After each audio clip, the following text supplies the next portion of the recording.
Hey y'all. Hey, the purpose of this video is to shock people into reality. Everyone who thought that they had a mortgage loan, guess what? Be prepared because what I'm going to show you is to show you what a mortgage loan you thought was an ordinary course mortgage loan is not anything like that. So let's get to it. I'm going to go fast through this. There's a lot to go through. I'm just going to touch base on some details and I'll post these things up so everybody can read them for themselves. Patents are not exciting, but you may find them exciting. Well, you should find them exciting because of what they show. You should find them alarming. So anyhow, let's get into it. Let me share my screen here. Let's see which one I want to go to first. I believe I want to go to this one first here. Okay, give me a second here. Okay. All right, this one here is a 67-page patent. Where'd it go? 67-page patent that is entitled, and this is what a patent looks like, by the way. We'll go through this thing pretty quickly here, but so you get an idea of what we're talking about here. This patent here is system and method for managing electronic real estate registry information. Okay. Now, before you think of MERS, I mean, MERS is really, I gotta say something. MERS is very a minor is really a minor player in all of this stuff. We put a lot of emphasis on MERS, but MERS is just an entry gate. That's all it is. It's just a fucking entry gate. Okay. Because on the other side of this thing, what we're talking about here, and this is the abstract of this patent, meaning it's a summary of this patent. And it's right here. And it says, let me zoom in on this a little bit. It says electronic real estate registration system includes property transaction and location characteristics, database communications, communicating via computer networks, providing information related to transactions associated with registered real property interest, linked to publicly recorded documentation to protect legal interests of parties and counterparties engaged in the public exchange of real property rights. Real property rights can be held or owned by a managed asset titling entity, thus share registered asset identifier, providing location coordinates identifying real property interest, assignments, and transactional documentation in association with asset underwriting, asset performance, and asset class rating systems, electronic real estate registry databases, devices, capture, process, store, retrieve, transmit, and report useful and timely information concerning registered property interest, responding in a manner typically associated. It goes on and on and on. You're probably thinking to yourself, what the fuck is this? This is your modern day real property transaction. That is nothing like a mortgage loan. Now let's just kind of page down through this and just look at this patent here and just kind of page so you get an idea what a patent looks like. So this goes through, and that was the abstract that we read, and this goes through, and this is the diagrams of it. So it talks about market values, talks about ground rent, and different types of ask contracts, and then gets into all kinds of different things, different diagrams having to do with bonded assets, and authorities, and underwriting, and so on and so forth. And then it explodes into other things. I'm just going to page through this. Doesn't To go through this thing would be very boring if I went through every page in and of itself. So I'm going to post it up so you can all look at it yourself. But the point here is to kind of shock people into reality, to say that these are not mortgage loans. There's no such thing as a mortgage loan anymore. These are both broken up into all kinds of different pieces, parts. Okay, and sold off. There's various types of deeds. There's all kinds of things. There is no mortgage loan. Okay. There isn't. These are leaseholds. This is a leasehold transaction. So I'm just paging down through this really quickly. And I want to get, actually, what I want to do is I want to get down to some definitions here. And you can see as I'm paging through this stuff, there's a lot here. Does this look like an ordinary course mortgage loan to you that is sold to an investor and then packaged up and sold to other investors? No, this is not at all. These are all kinds of little pieces, parts that are sold and packaged. This is why you can never win in a mortgage. This is why you can never win within a civil lawsuit, because you're dealing with intellectual property here, and you're dealing with all kinds of things here. Look at here. You're talking about buys, holds, sells, trades, securities, commodities. All kinds of things here. This is different scenarios. But let's get down to. I want to get down to where the definitions are, because I don't want to make this. I don't want to make this too long. I want to make these kind of short videos instead of real long videos, just so I can kind of uh, get people to become acclimated and interested in this stuff, because everybody needs to become interested in what we're talking about here, because these are our assets here. Okay, these are our assets that are being bought, sold, traded, and bet against for defaults and things of that nature. So something like a economic collapse might come in handy when you have something like this. You'll see here it says private ownership interest, and you say private interest or real property. These are all the things that are taking place that we do not know about, that are the trade secrets. That is what? That is intellectual properties. That is the things that we weren't disclosed of. We weren't told about. This is the new economic model, folks. This is the new economy here that was initiated beginning around 1998 with the State Street versus Signature Financial Group. Okay, look at all this stuff. Look at all this crap. This is all very serious shit. This is electronic. This is digital. This is all computer generated and computer algorithmic type of things here. Now let's get down to what I wanted to get down to. I wanted to get down to some definitions here, and then we'll call this one a day. I think it's in this one. I think the definitions are in this one. I thought they were. Maybe they're not. Oh, yes, here they are. Okay, here we go. So we got a bonded asset, a registered land asset, wherein the issuer guarantees the performance of a registered land asset contract. You notice they're saying land asset contract. They're not talking about a mortgage loan. They're talking about a land asset contract. Okay, that's directly through an insurance policy, which guarantees the embedded call settlement price at maturity. This has to do something with the defaults and why certain people are foreclosed upon and others are not, for the timeframes for all these things to take place. Documentation is information that is inscribed in a tangible medium or that is stored in an electronic or other medium and is retrievable in perceivable form. And eligible to be recorded in electronic land title registry records maintained by its agent or trustee. Interesting, right?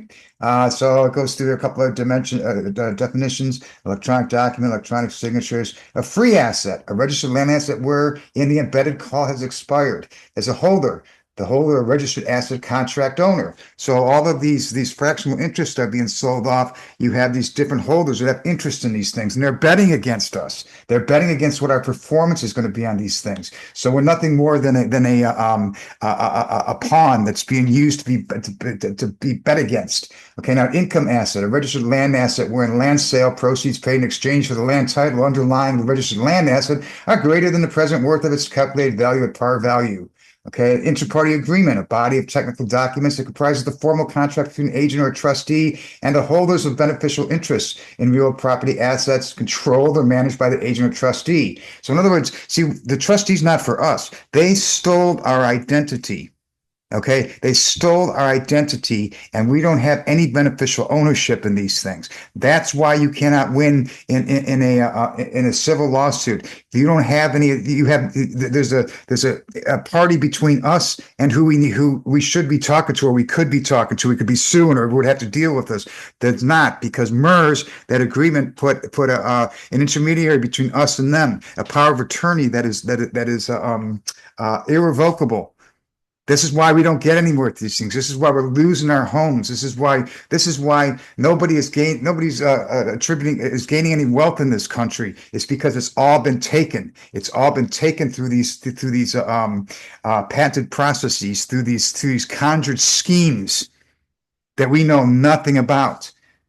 Okay. And this is what I'm trying to do is I'm trying to shock the public, whoever's interested, into what's going on here, so that we could say, hey, wait a second here. We need to start standing up to this stuff. We need to start participating in reality here. And what reality is reality is not what you see before you, what some fucking lender tells you. They're lying to you. They're all lying to you, because what they are is what we are to them. We're just little pawns to be bought, sold, and traded, and to build up value to our estates that are taken from us. They've already been taken from us. Now we got to figure out a way to take them back, and the way we take them back is through patents and trademarks. File an SF-95 is one way of doing it. Things of that nature. So anyhow, again, this goes down through various different definitions. And yeah, I get worked up when I see this stuff and I go through this because it pisses me off. It angers me. Okay, because we were just totally just blindsided by an idea of a real property mortgage that doesn't even come close to existing. This is just absolutely ridiculous. Absolutely ludicrous, but this is the way the world operates these days. Purchase partner leasehold mortgage up here. A mortgage associated with a leasehold estate that is subject to registered land asset contract provisions and that can be recorded with the registered land asset and accessed by a registered land asset contract originator or servicing agent. There you go. We don't have any ability to access these things. Why? Because there's irrevocable powers for attorney. There's people, there's hidden parties in place that are controlling these things for us. Real property rights and interest. Real property consists of rights in realty, which are interests, benefits, and rights inherent in the ownership of real estate that are both divisible and separable, meaning that more than one party can have a portion of any given right. Right there. That definition right there should jump out at you and should say, wait a second, what the hell does that mean? What the hell does this mean? Right here. Real property right. What would it go? This one right here. I think it's this one right here. Yes. Real property consists of rights in realty, which are interest, benefits, and rights inherent in the ownership of real estate that are divisible. Divisible. Are we not supposed to have I can't talk tonight. Are our rights not indivisible? That doesn't say here. Here it says it's divisible and separable. Now, isn't that interesting? Now, there's a definition within patents that's very interesting. When we talk about first of all, let me back up. When we talk about what's divisible here, we're talking about that artificial person, that soul, the intellectual soul, which is that all caps name. So, in other words, my body is Kenneth W. Dost, upper lowercase.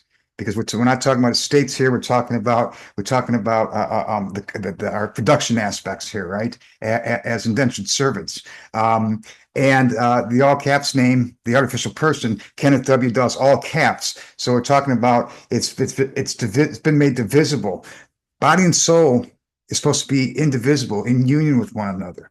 Now, a definition within patents and trademarks, I believe it's within the patent definition, talks about these things and talks a great deal about these things, about the body and soul in different type of language. If you understand what they're talking about, you'll see, they talk about it's the language that they use and an understanding of what the meaning of these words mean within this context of the philosophy behind it that you've got to come to understand. This is all about philosophy. This is not about anything but philosophy. Law is philosophy. The government, political organizations are philosophy. It's all philosophies.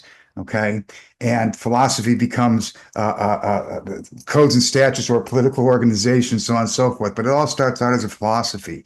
Okay. But the philosophy is that there's a body and a soul, and that in patent law, the body's been made independent from the soul. So in other words, that all caps name, that artificial person, has been separated from us and taken from us.